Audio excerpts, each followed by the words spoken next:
en el nombre de Jesús queremos pedirte que envíes tu palabra desde los cielos.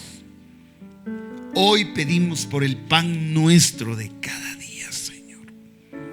Aliméntanos de tal manera que tú seas la vida en nosotros, que sea removido todo estorbo y toda obra contraria en los corazones, para que tu palabra pueda caer en buena tierra, Señor. En el nombre de Jesús. Amén, amén y amén. Bueno, gloria a Dios. Qué bueno, en este nuevo horario que estamos empezando, creo que el propósito es que optimicemos, que hagamos más efectivo el proceso de nuestra disposición, de nuestra atención para recibir lo que el Señor tiene.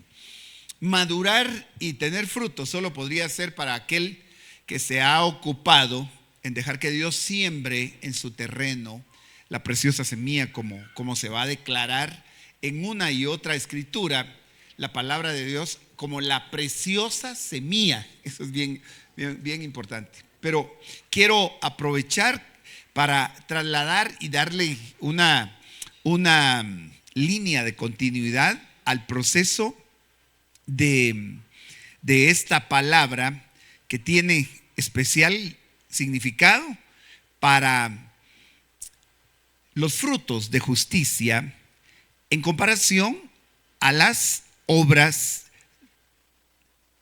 de la ley. Los frutos de justicia y las obras de la ley son muy diferentes en cuestión de lo que provocan, de dónde provienen y por qué son llamadas en la Escritura así, como las obras de la ley.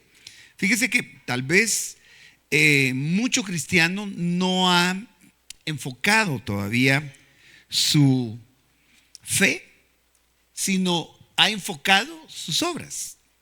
Entonces, tomamos una serie específicamente para hablar de esto, pero yo creo que el Señor nos quiere habilitar el entendimiento para aspirar, para esperar, para anhelar la vía correcta en la que la fe puede crecer. Sed edificados en vuestra santísima fe, dice la Escritura.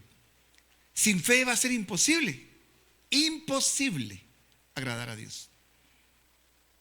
Por la fe es que nosotros hemos sido alcanzados y somos declarados justos. Pero si no tenemos un proceso correcto o apropiado según la Escritura para que la fe se produzca, nosotros vamos a quedarnos con obras que en el contexto religioso podrían ser bien intencionadas, pero hay mucha frustración en mucha gente. Entonces voy a enfocar ese título para hacer una diferencia entre los frutos de justicia y las obras de la ley, que no son lo mismo. Lo hago desde el principio, hago esta aclaración para que nadie vaya a creer que estamos hablando de las dos cosas como si fueran una sola línea. Quiero abrir el tema con esta reflexión. A lo largo de la vida, nosotros experimentamos frustración o profunda satisfacción cuando lo que hacemos es efectivo, o simplemente nos frustra ver que no funciona lo que hacemos. ¿Quién acá preparó todo lo necesario para hacer algo y luego resultó que no le funcionó y tal vez dejó todo su esfuerzo? Mucha gente que ha invertido en un negocio y tiene la frustración de pérdida cuando ve que no funcionó. Se lo va a poner más simple, pues. Usted va a cocinar y ya tiene todos los ingredientes sobre la mesa cuando se da cuenta que no hay gas. Se lo va a poner todavía un poco más práctico. Se quitó la ropa para bañarse, porque obvio que no se baña con ropa, ¿verdad? Bueno, algunos sí duermen con ropa, pero no se vale bañarse con ropa. Se quitó toda la ropa para bañarse, está a punto de abrir la regadera y usted dice, tengo que correr. No le voy a decir que el calentador no funciona, sino simplemente no hay agua. ¿Sí? Entonces, esas cosas nos frustran cuando vemos que algo no funciona. Pero no hay nada, digo yo, más decepcionante que creer en algo que no funciona. Y uno se puede hacer el loco, como decimos en buen chapín, para fingir que todo está bien. Cuando en el fondo algo dice, estás mal. Estás mal, lo que estás haciendo no está funcionando y eso provoca vergüenza, eso provoca frustración. Pero el apóstol Pablo dice en Romanos 1, yo no me avergüenzo del evangelio porque es poder de Dios. ¿Para quién? Para todo aquel que cree, dice. Es poder de Dios para el que cree. A diferencia de lo que sería, es poder de Dios para el que hace u obedece, de tal manera que provocó el poder porque obedeció. Con esto tengo que tener mucho cuidado porque yo no estoy diciendo que no obedezcamos, solo que creer que porque nuestra obediencia es completa, Dios va a hacer las cosas. Sería basarnos en nuestra propia justicia que produjo el obedecer, según nosotros, en todo, cuando la Biblia dice que no lo hemos hecho en todo. Entonces, de ahí se desprende que cuando lo que creemos no transforma lo que somos, nos quedamos solo con lo que hacemos. A ver, no sé si me voy a dar a entender, porque yo sí lo entendí muy bien cuando lo escribí, pero no sé si lo voy a trasladar como debo. Cuando lo que creemos, así sea tu religión, cuando lo que crees no transforma lo que eres, mejor lo voy a hacer de forma personal, porque no quiero que nadie sienta que lo estoy señalando. Cuando lo que yo creo no me transforma, yo hago un montón de cosas, pero solo me quedo con lo que hago y no tengo transformación en mí mismo. Lo mismo, aunque haga muchas cosas. Y esto tiene mucho sentido cuando en la vida religiosa, no quiero referirme a una religión en particular, sino a todas las prácticas que nosotros aprendimos de una forma relegada. Estaba analizando y estudiando un poquito la palabra religión. Y su origen viene del latín. Y tiene que ver con ligar, con atar algo, con amarrar algo. Y es lo que muchas veces las prácticas que por costumbre las aprendimos, que por tradición las recibimos, nos ataron a una forma o a una creencia, y dice el diccionario, o a una divinidad. Pero ese proceso religioso no necesariamente implica transformación, sí implica actividad y práctica de ritos y costumbres. Entonces, con esa misma idea es que se exige una vida piadosa y justa. La gente habla mucho de ser piadoso, lo que equivale a ser bueno, a no ser malo, a no pecar. Así se entiende la vida piadosa y justa. Pero eso no se puede dar con un corazón que es injusto o impío. No va a haber piedad de un corazón impío, no va a haber justicia de un corazón injusto. Entonces, practicar obras es diferente a frutos. Las obras son acciones que nosotros hacemos para alcanzar el grado de justos, mientras que los frutos son el producto de lo que sale de adentro, porque lo que fue transformado fue de adentro. Entonces podemos hacer una serie de actividades que no salen de adentro, salen simplemente de la idea que alguien tiene de alcanzar la justicia y poder convencer a Dios. Usted ha visto que hay muchas oraciones que pareciera que tenemos que rogarle a Dios hasta cansarlo y convencerlo de que haga lo que nosotros le pedimos. Y en el mundo religioso va a encontrar gente que si la respuesta no llegó le van a decir ore más, como que si Dios al fin va a decir ya, como el profesor Girafales, ya déjenme en paz, les voy a hacer lo que me pidieron. Y Dios no siempre va a hacer lo que nosotros queremos, por una sola causa, porque Él sabe lo que es mejor y porque Él es bueno, porque Él es soberano. Entonces ya no es una sola causa, son muchas. Pero quiero que observe que un corazón injusto o impío no puede producir los frutos, pero sí produce las obras. Entonces, nuestro corazón está infectado por el pecado. Y si alguien no cree que esto sea así, bueno, pues ese es su punto de vista. Pero Dios, que conoce el corazón, escribió en su propia palabra y dijo que el corazón es malo desde su juventud. Y qué interesante que desde ahí haga la partición. Porque durante la niñez no hay muchas veces conciencia del pecado como tal.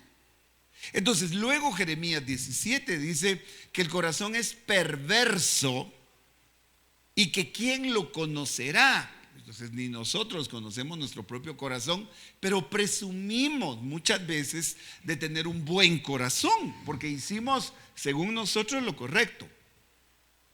Pero hay un principio en la Biblia que tiene que ver con esto, con la justicia, que Dios examina si existe en el corazón o da por hecho que no hay justo ni aún uno, dice el escritor de la carta a los Romanos. Entonces, nuestro mayor engaño es creer que podemos cumplir perfectamente, y la prueba de esto son los 10 mandamientos. Hay gente que cree que puede cumplir los 10 mandamientos y lucha por todos esos mandamientos y no puede darse cuenta que la ley de los 10 mandamientos fue dada con el propósito de demostrarle al hombre que no puede. De lo contrario, no se hubiera cambiado ese pacto. El pacto tuvo que ser cambiado por un nuevo pacto donde Dios dijo: escribiré mis leyes en sus mentes y en sus corazones. Entonces, cuando están escritas desde el corazón, del corazón salen las acciones.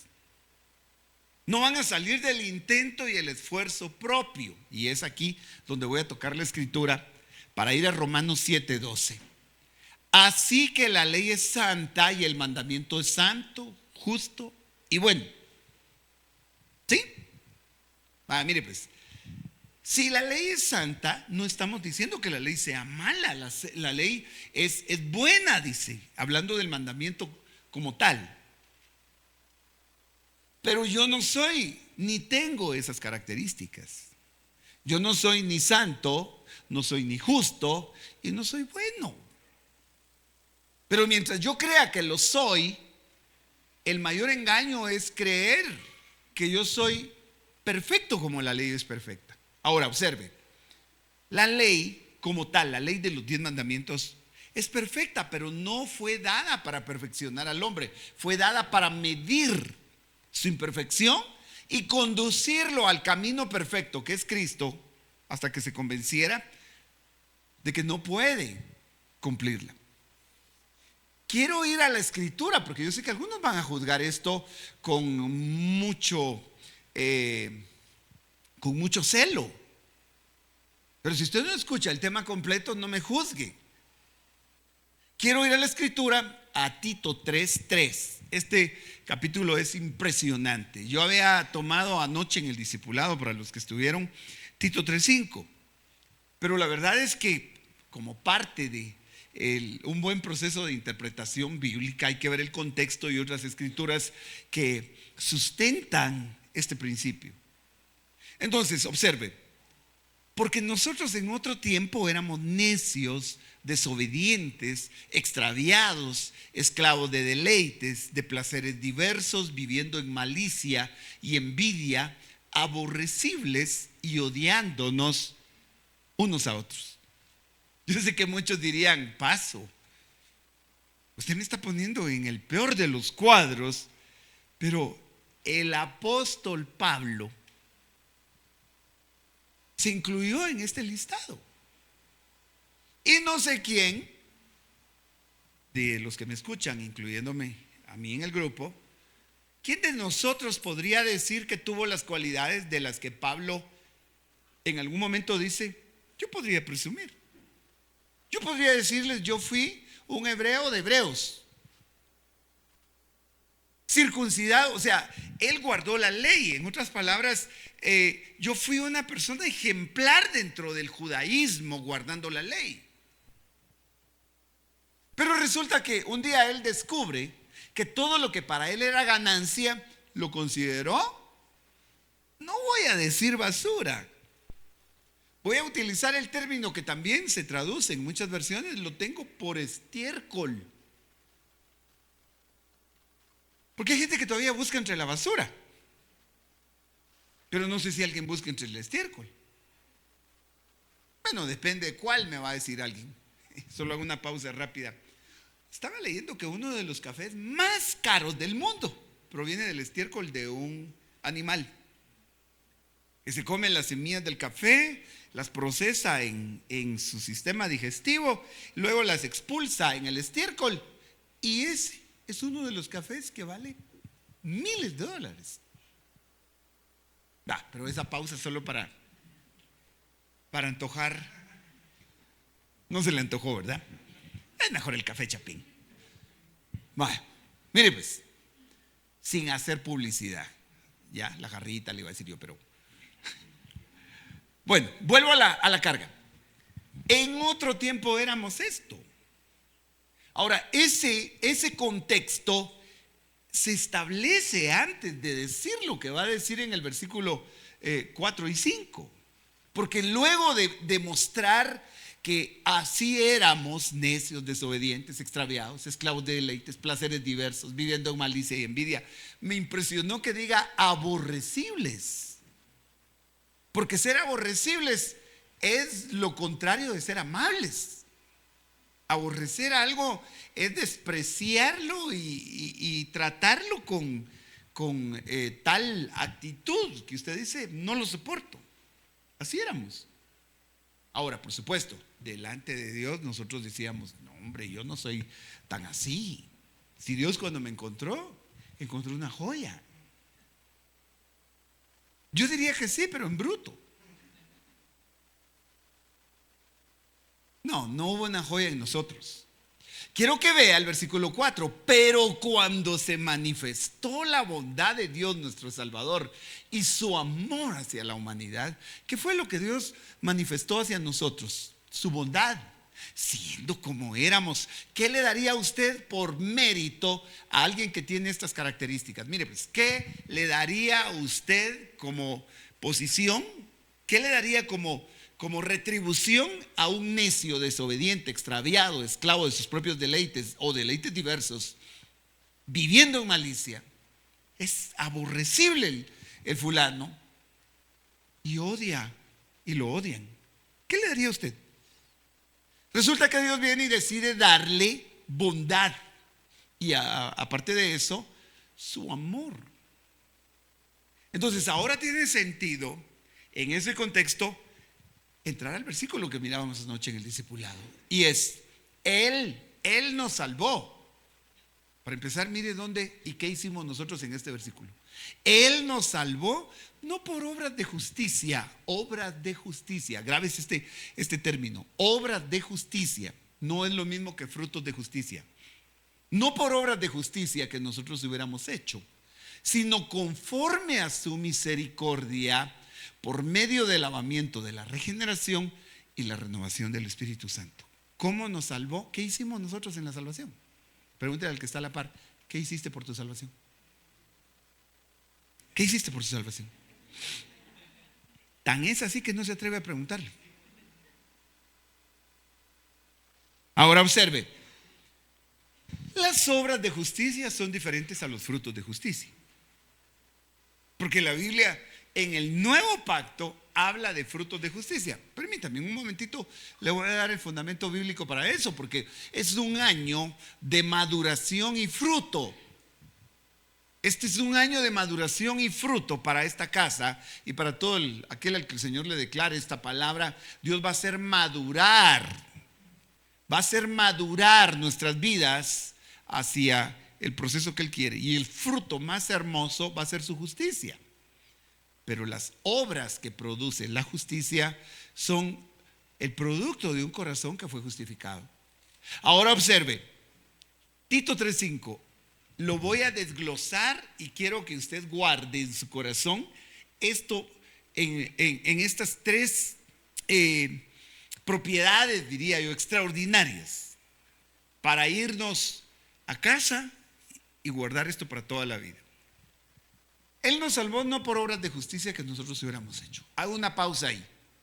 Ahora, en su debido orden se va a mencionar primero conforme a su misericordia, sino conforme a su misericordia. No te apartes de su misericordia, no te olvides de su misericordia. Él tuvo misericordia cuando otros no tuvieron misericordia. No seas falto de misericordia para otros, porque Dios te la dio a ti. La misericordia es un atributo de Dios. Un corazón malo no puede ser misericordioso.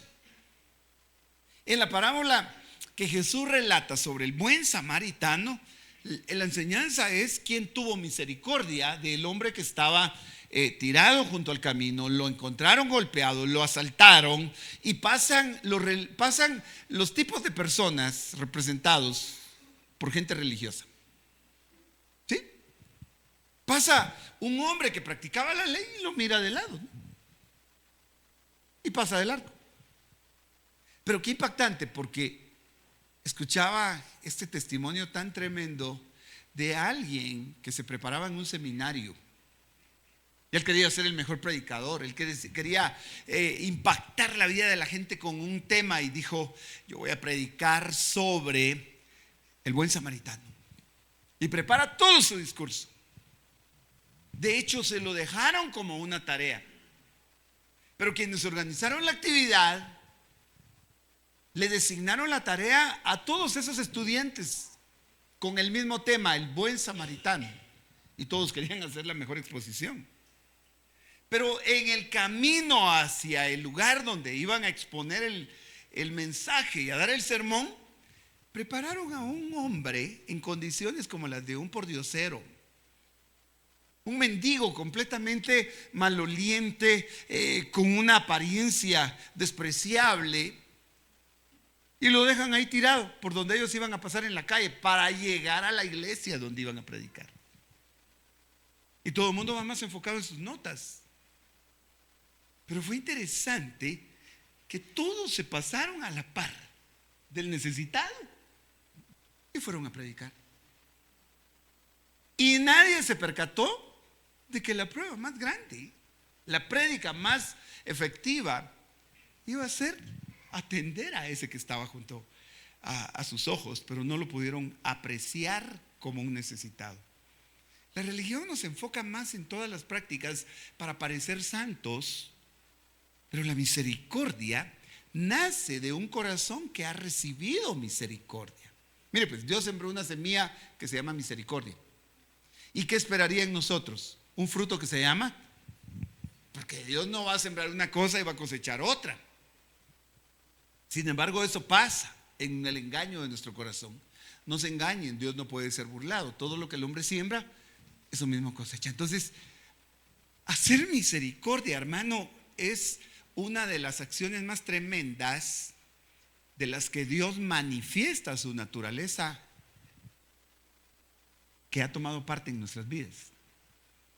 Él se metió en nuestras vidas, en nuestro corazón, sembró misericordia cuando alguien pudo haberte juzgado, te pudo haber despreciado, te pudo haber señalado. Y es más, el salmista dice: que no caiga yo en las manos de los hombres, porque no hay misericordia en ellos, dice.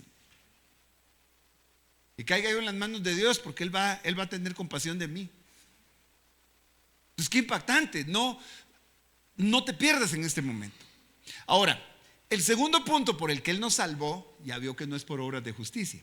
No es por obras de justicia. El segundo punto es por medio del lavamiento de la regeneración.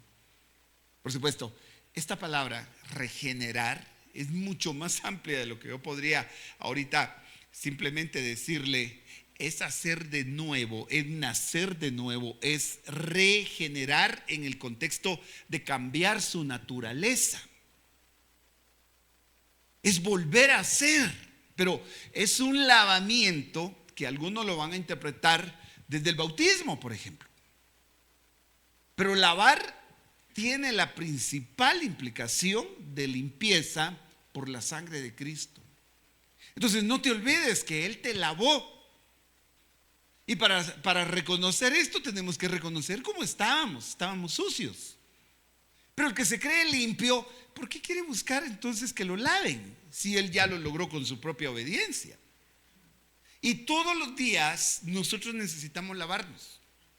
En el Salmo 51, el salmista David dijo: lávame más y más de mi maldad. Cobró conciencia cuando Dios le mostró su pecado y él pudo decir: lávame. Pero mire, pues, ¿no se ha dado cuenta usted que muchas veces puede haber gente que cree que no necesita lavarse? Pero los que están a la par dirían: le voy a regalar un su pasta y jabón, le voy a regalar un su trozo, aunque sea de Ajax. Pero qué tremendo que cuando alguien no se siente bien, de inmediato va a buscar lavarse. Entonces, el tercer punto acá es la renovación del Espíritu Santo. Y ser renovados no es solamente el concepto de ser fortalecidos. Renovar viene de hacer de nuevo. Bueno, 2 Corintios 5:17 dice: si alguno está en Cristo, nueva criatura es. Jesús le va a decir a Nicodemo, o le dijo a Nicodemo: tienes que nacer de nuevo. Y luego el apóstol Pablo va a decir: renovaos en el espíritu de vuestra mente. Entonces la renovación implica un cambio de pensamiento. Y ese cambio de pensamiento no viene porque tú seas perfecto, vienes porque el Señor te va a decir: yo te limpio, yo te lavo, y a partir de ahí vive con esa plenitud de su perdón, de su misericordia, de su regeneración. Ahora, todo esto para poder llegar a este momento. No pueden haber obras de justicia cuando no hay justo ni aun uno. Pero ¿sabe qué es lo que la religión ha hecho? En todo contexto, cualquier religión va a decir: si tú eres perfecto y obediente, calificas para ser bendecido. Pero sería una locura que a alguien le dijeran: mira, tú no calificas, pero Dios te va a calificar por el sacrificio que Jesús hizo, aunque tú no lo merezcas, aunque tú no hayas hecho nada, porque de inmediato aquí es donde metemos nuestras obras para nuestra propia justicia. El tiempo vuela acá y yo tengo que ir un poquito más al grano, como decimos.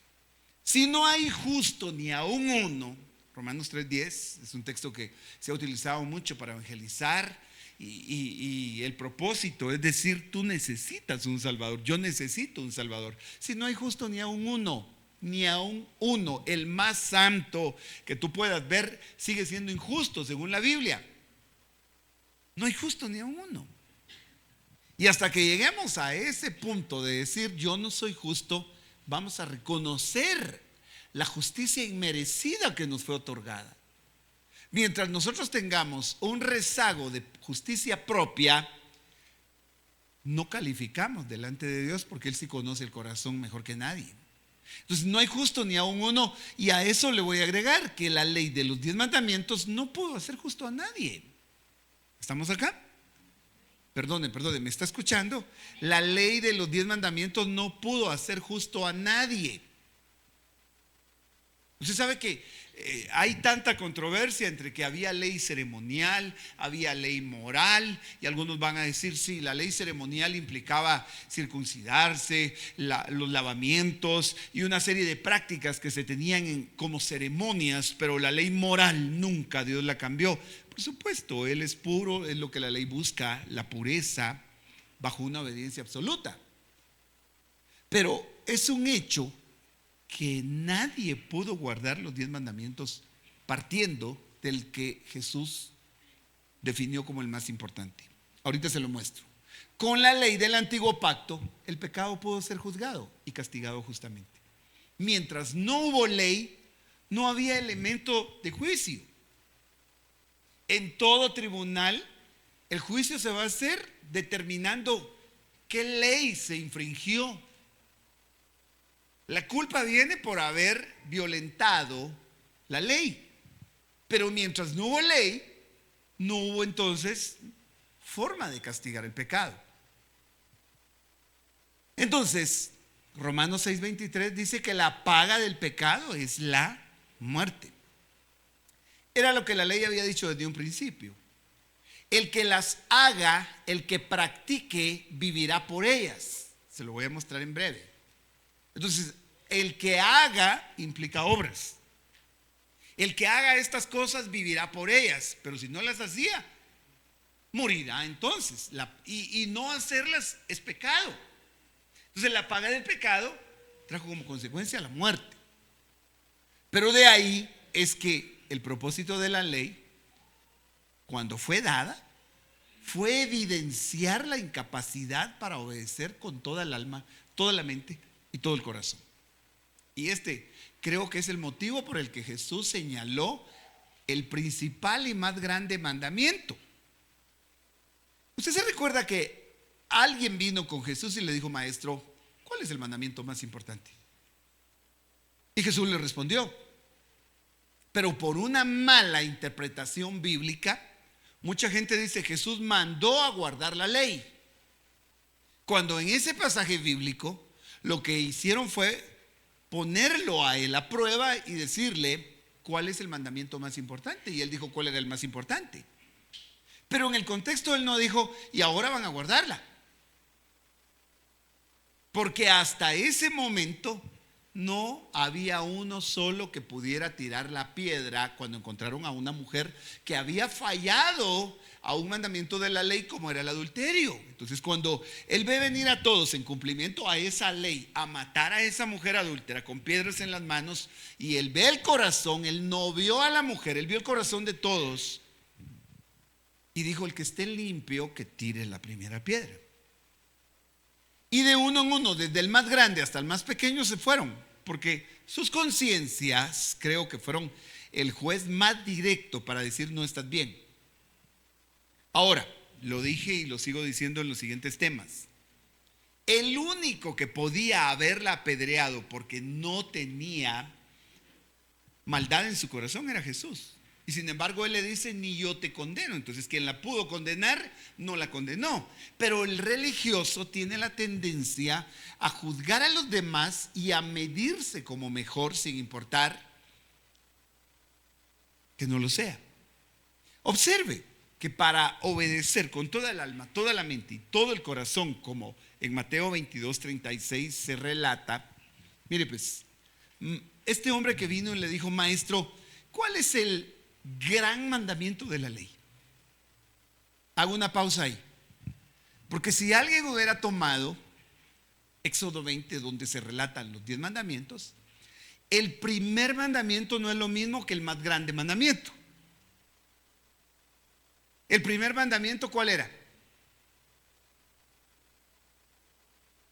No tendrás dioses ajenos.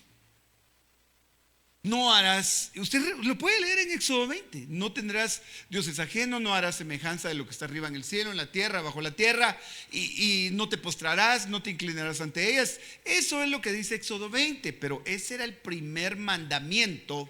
Pero cuando a Jesús vienen y le dicen: ¿cuál es el más grande?, él no ubicó ese mandamiento. Él lo planteó así: el gran mandamiento es que ames a Dios bajo este nivel, con todas tus fuerzas, toda tu alma.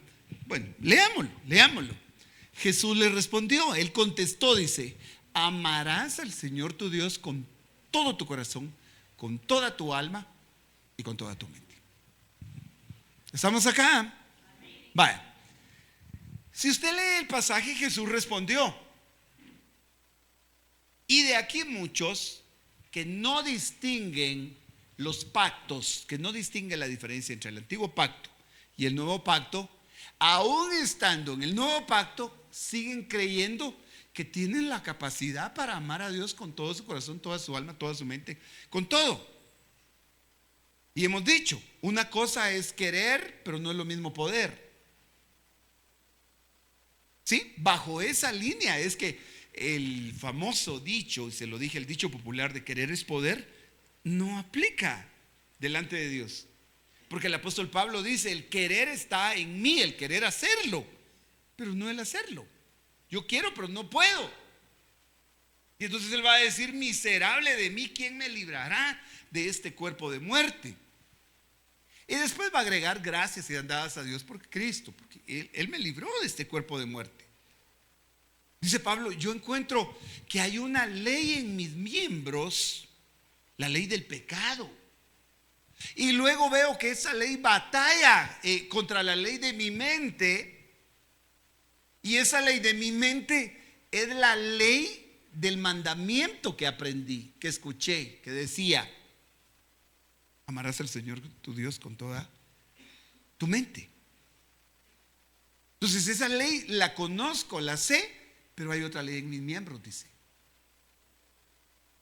Pero lo impactante es que luego va a agregar que hay una ley del espíritu de vida en Cristo que opera por la fe.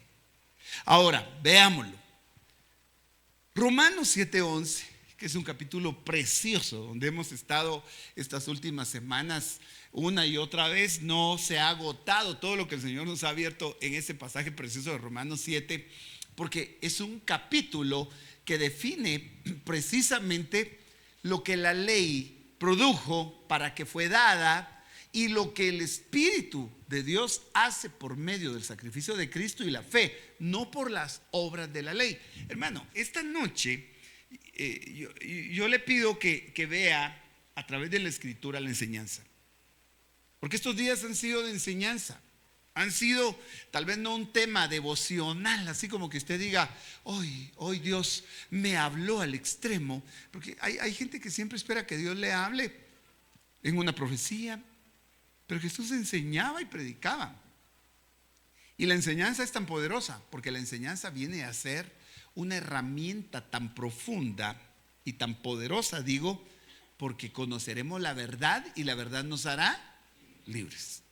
Ahora, el pecado, aprovechándose del mandamiento, me engañó y por medio de él me mató.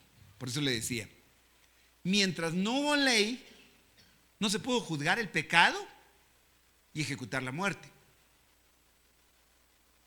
Ahora, en el tema anterior pudimos ver tres tipos de gente. Los judíos, que fueron los escogidos por Dios dentro de todas las naciones, el pueblo de Israel, mejor dicho, a quien Dios le dio los 10 mandamientos, le dio la ley, toda la Torah, que no solo son los 10 mandamientos. ¿Sí? Los primeros 5 libros, llamados Pentateuco, fueron dados al pueblo de Israel, no fueron dados a los demás. Muchos se fueron sumando, adhiriendo al pueblo de Israel. Pero en ese contexto, ellos sí tenían ley. Hay otro grupo que no tenía ley y que escuchó de esa ley. Y tal vez ahí calificamos nosotros, porque sin ser del pueblo de Israel, un día nos hablaron de los 10 mandamientos y dijimos, yo también quiero cumplirlos, quiero guardarlos, pero no éramos del pueblo de Israel. Y un tercer grupo del que hablé en el último tema, que ni los 10 mandamientos ni nunca supo de ellos, y aún así en ellos hay una ley que es su conciencia, dice la Biblia. Ahora, observe que ellos tienen más ventaja que los que oyeron, y ahora ¿quién los hace desaprender lo que equivocadamente aprendieron? Porque nosotros de inmediato nos acercamos con el mandamiento delante de nosotros. Si lo cumplimos, nos sentimos con una obra de justicia. Si no lo cumplimos, nos sentimos con culpa. ¿Estamos acá? Vale. El pecado aprovechándose del mandamiento. O sea que el pecado vino y tomó el mandamiento que decía, por ejemplo, no codiciarás. De ese habla el apóstol Pablo. Dice, yo no conocería el pecado si la ley no hubiera dicho no codiciarás. Y como ese, todos los demás mandamientos. Entonces, el pecado se aprovechó de ese mandamiento Me engañó y por medio del mandamiento me mató. La paga del pecado es la muerte. Las obras de la ley son el esfuerzo por obedecer para merecer salvación por haber obedecido. Detengámonos aquí y vamos a digerir, vamos a analizar esto un momentito más. Todo esfuerzo que nosotros hacemos por obedecer tiene una buena intención. Pero usted ya se dio cuenta que cada vez que hacemos ese esfuerzo, nos sentimos que merecemos la bendición de Dios. Y cuando fallamos, sentimos que lo que merecemos es el castigo. Pero eso solo demuestra que nosotros nos estamos conduciendo por las obras de la ley y no por la fe. Y eso hace que mucha vida cristiana sea inefectiva. Por eso le dije que es frustrante cuando algo no funciona. Que no le funcione el calentador de su casa, que no le funcione la licuadora, que no le funcione el carro y usted tiene prisa y está tratando de arrancar y no funciona, pero que no le funciona lo que cree, que no le funcione su vida espiritual o cristiana. Eso sí es más frustrante. Porque si no le funciona el carro, llama al mecánico. Pero si no le funciona su fe, ¿a quién llama? Llama a su líder y el líder tiene el mismo cassette de confusión entre los pactos. Es muy importante que nosotros definamos por la escritura las diferencias entre un pacto y el otro. A la iglesia de Galacia le sucedió que conocieron de Cristo y se infiltró gente tratando de decirles tienen que volver a la ley. Entonces ellos dijeron vamos a ser cristianos y vamos a guardar la ley. Y Pablo se indignó de tal manera que les dice insensato, les dice necios. Y hay una versión bien tremenda que dice tontos. Y otra más tremenda que cuando usted la lee y va a buscar la palabra dice estúpidos. O sea, para que se haya dado ese nivel de molestia en él y les dice, ustedes recibieron por oír con fe o por guardar la ley. Bueno, lo vamos a ver en su momento. Déjeme volver acá, pero las obras de la ley no pueden hacer justo a nadie, porque nadie puede cumplirla con todo su corazón. Tengo que hacer una pausa acá porque dejé en el tintero el punto de ese mandamiento, el gran y más grande mandamiento. El más grande mandamiento que Jesús definió es amar a Dios así. Ahora, pregunto, ¿quiénes quieren amar a Dios con todo su corazón? Con todas sus fuerzas, con toda su alma. No tenga pena, dígalo. ¿Quiere amarlo así? ¿Ya lo logró? Ay, vaya que somos honestos. ¿Y cree que lo vamos a lograr? Depende del pacto en el que usted se encuentre. Si está basado en su capacidad para obedecer, permítame decepcionarlo. No hubo uno que lo lograra, por eso tuvo que venir el Hijo de Dios para cumplir y guardar ese gran mandamiento. Y él sí, hermano. Mire, pues esta semana yo me regocijaba al ver que cuando él cumplió ese mandamiento, me amó siendo yo el menos indicado para que me amara como me amó. Él cumplió el mandamiento cuando me amó con todas sus fuerzas, toda su alma, toda su mente, todo su corazón. Es que así me ama, así te ama a ti. Cuando sientas que se te pinchó la llanta en tu corazón, recuérdate que Él sí te ama con toda su mente. Hermano, ¿cómo es amar a alguien con toda su mente? Toda. ¿Sabe qué quiere decir eso? No piensa en otra cosa más. Porque entonces si piensa en otra cosa que le quita la atención, ya no sería con toda. Me amó con todo su corazón. Y el corazón son los pensamientos. El corazón son los sentimientos. O sea, que me ame a ese nivel. Ahora observe, las obras de la ley no pueden hacer justo a nadie para cumplir de esa manera. Acompáñeme a Romanos 3:20. Porque por las obras de la ley ningún ser humano será justificado, dice, delante de él. Por medio de la ley viene el conocimiento del pecado. ¿Ya notó la frase obras de la ley? El tema de esta noche es los frutos del Espíritu y las obras de la ley. ¿Estamos acá? Qué alegre, porque ya se me acabó el tiempo. Pero los hermanos me dan ahí un saldo extra. No se preocupen, no me voy a pasar. Hoy empezamos temprano y vamos a terminar temprano. Porque también es muy importante que usted duerma el tiempo que debe. Si no, mañana va a amanecer como que si fuera un culto donde terminó tarde. Mire pues, ¿puede notar que ninguno va a ser justificado por las obras de la ley? ¿Qué quiere decir eso? Por guardar la ley nadie es hecho justo. Que yo guardé el sábado, que yo no adulteré, que yo no mentí, que yo no robé, que yo amé y amo a Dios con todo. No, dice ahí claramente obras. Y me fui a buscar al original del griego la palabra obras. Y lo que encontré pues no fue nada más que no lo pudiera entender desde la misma palabra como tal. Solo que se agrega hechos y actos. Entonces, no soy justo por haberle cumplido a Dios. Entonces, ¿cómo es que voy a ser justo? Porque Él me va a llevar su justicia. Mire, para empezar, pretender ser justo por las obras de la ley produce maldición. Porque esa era la paga de la desobediencia. Entonces, desde el momento que reconozco que no puedo cumplir, yo estoy consciente que la ley justa va a exigir que el pecado se castigue. ¿Cómo se define que un juez es justo? ¿Cómo califica usted que un juez es justo? Porque simplemente es bueno. Ay, es bien buena onda. A ver, ¿cómo se sabe que un juez es justo? Porque aplicó, en las palabras de un abogado, aplicó la ley. Porque hizo que la ley se cumpliera. Entonces Dios es justo. Y al nosotros haber pecado, pues justamente el pecado tiene que ser condenado.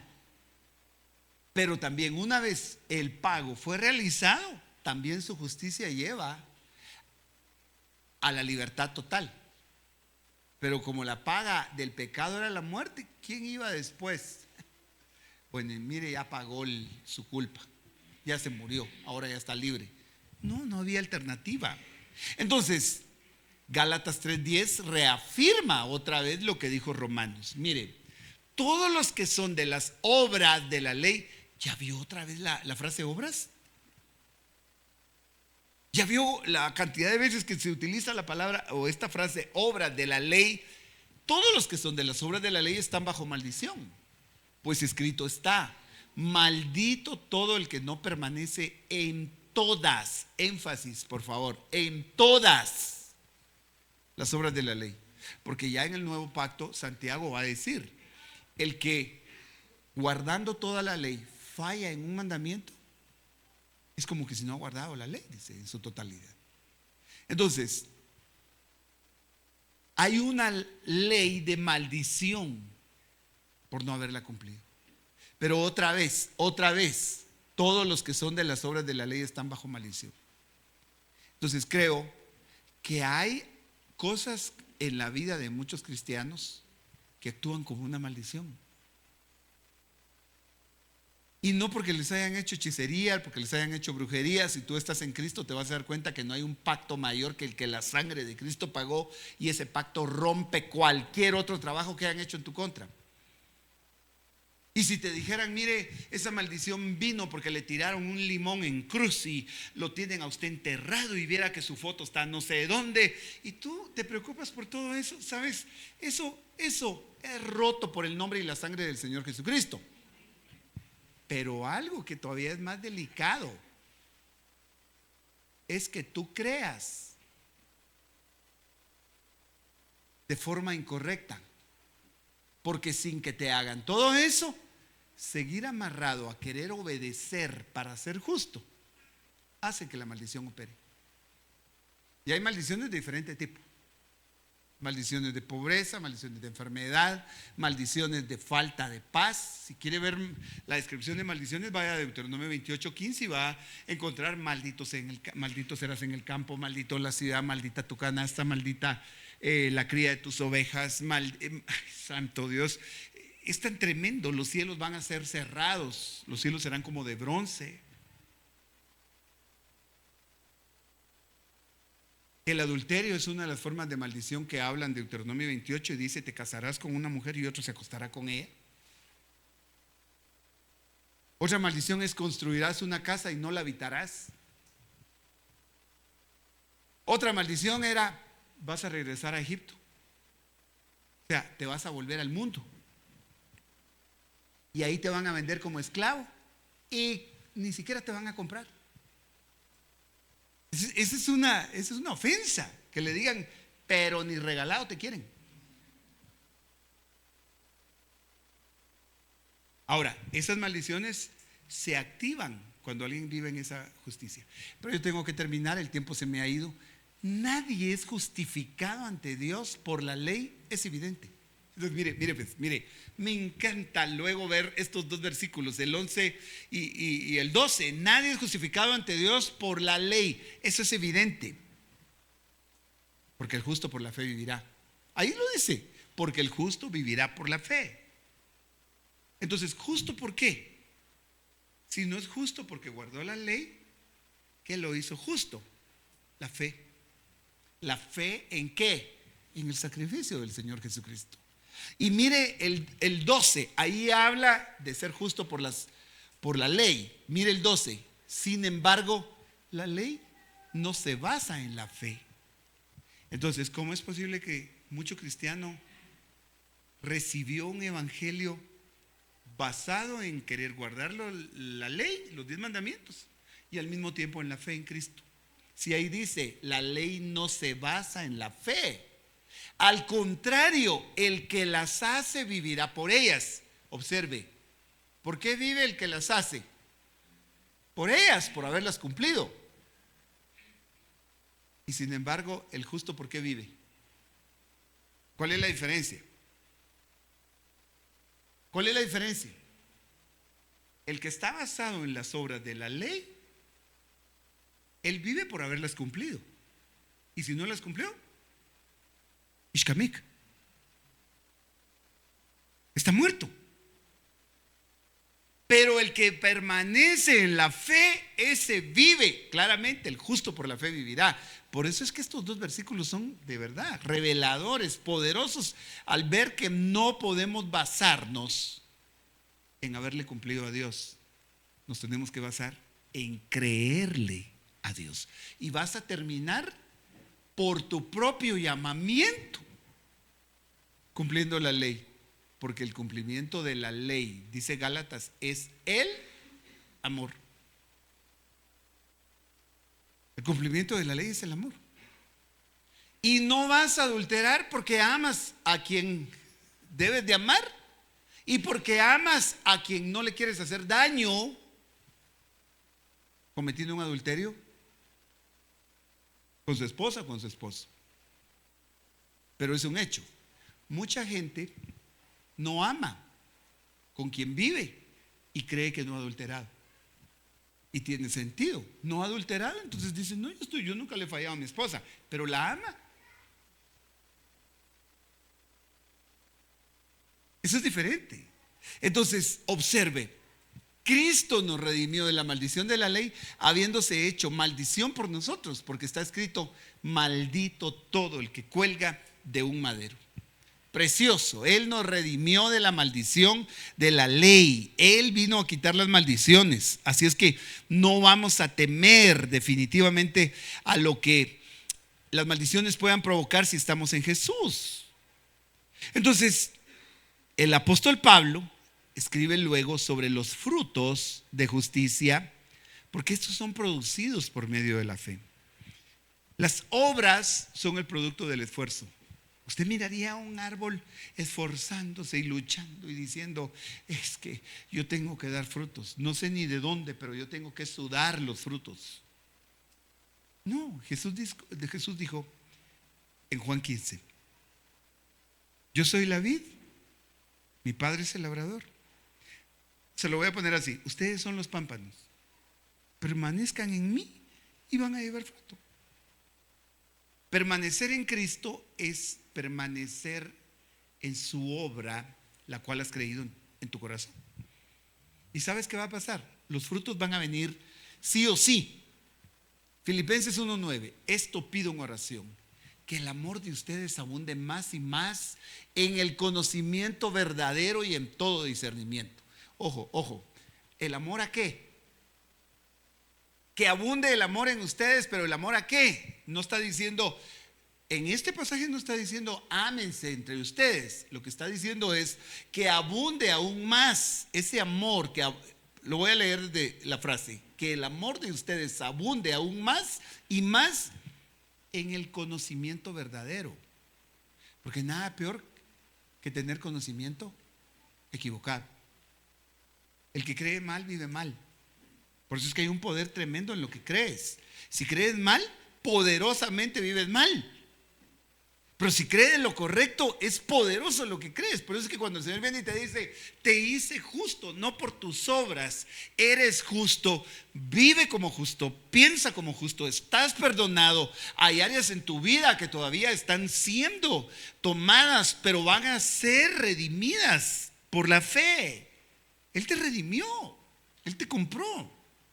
Y delante de ti están tus deseos, están tus pensamientos, están todas las cosas que usted dice o que tú dices: Dios mío, esto está mal. ¿Pero qué te queda? ¿Luchar por cambiar eso o creerle al Señor por la naturaleza nueva que puso en ti? Y ahí es donde viene la lucha, porque nosotros decimos: es que no lo veo, no lo siento, esto sigue aquí. Pero entonces dime dónde está tu fe, porque si tienes que ver para creer, eso no es fe. Observa, a fin de que escojan lo mejor para que sean puros e irreprensibles para el día de Cristo. Pero aquí viene lo que da título a este tema: llenos del fruto de justicia, que es por medio de Jesucristo.